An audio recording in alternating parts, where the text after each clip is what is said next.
You're watching How Leap. Let's check if your iPhone is real or a fake device. Go to your settings app, tap on General. Now tap on About. Look for the model name and model number. Write down the model number. Tap on it to reveal the part number starting with an M. A real iPhone will show a legitimate Apple part number. Next.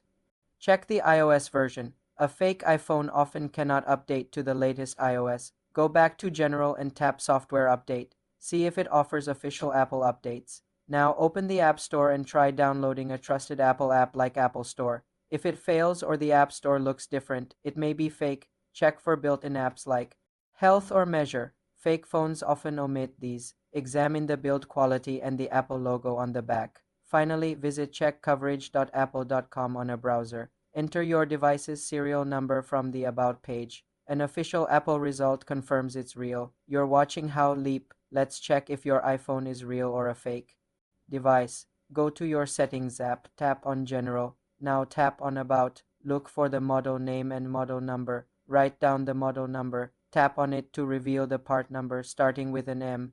A real iPhone will show a legitimate Apple part number. Next, check the iOS version. A fake iPhone often cannot update to the latest iOS. Go back to General and tap Software Update. See if it offers official Apple updates. Now open the App Store and try downloading a trusted Apple app like Apple Store. If it fails or the App Store looks different, it may be fake. Check for built-in apps like Health or Measure. Fake phones often omit these. For more simple tech tutorials, subscribe to the channel.